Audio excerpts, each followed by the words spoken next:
In this video, we will be discussing the sum of n terms of an AP. The sum of n terms of an AP is denoted by S with the subscript n, S for sum, and n showing the number of terms that we are adding in the arithmetic progression. And that is equal to n upon 2 in the bracket 2a plus n minus 1 into d. Right? Now, for example, if I have an arithmetic progression like this as shown over here, 5, 8, 11, 14, and so on, all of them up to 22 terms. And if I want to find the sum of all of those 22 terms, I will not go adding each one of them and then eventually get to the sum. I'll use this formula directly, right? So we want to find the sum of 22 terms, as the question says. So S22 is what we want to find. N is equal to 22 here because we're using 22 terms, sum of 22 terms. 2a plus n minus 1 into d. 2 into a, here you see a is the first term, which is 5. So 2 into 5 plus n minus 1 into d, plus n we know is 22 because we're taking 22 terms, minus 1 into d. The common difference over here, if you notice, is 8 minus 5 is 3, 11 minus 8 is also 3. So common difference is 3. If I solve this now, I should get the sum of this arithmetic progression up to 22 terms. That's just about it. So you need to remember the formula. And then we just need to substitute the appropriate parameters into the formula and solve it. Right? There is another slight variation of this formula, right? If you see, I'll show you how it works. So suppose if I have sum of n terms of an AP, right? We know it's n upon 2, 2a plus n minus 1 into d, right? Instead of writing it as 2a, if I write it as a plus a, so a plus a is also 2a. So instead of writing it 2a, I split it as a plus a and plus n minus 1 into d, right? So n minus 1 into d. Okay. If you now notice these terms here, a plus n minus 1 into t.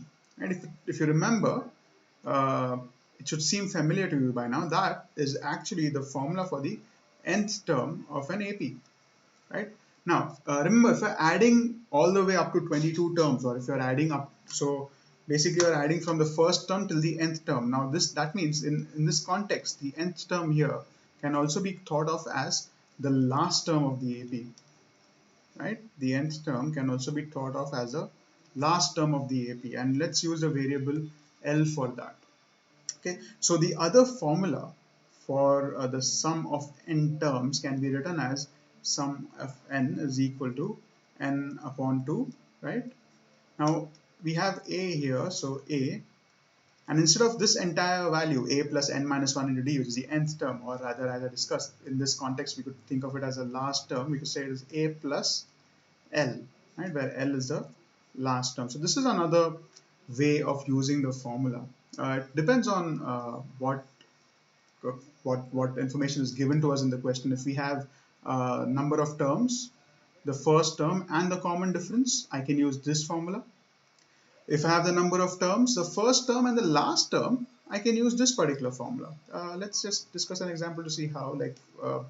Let's try to see something similar to this. Suppose if I have, suppose if I have an example where I know the first term is given to me as 5, right?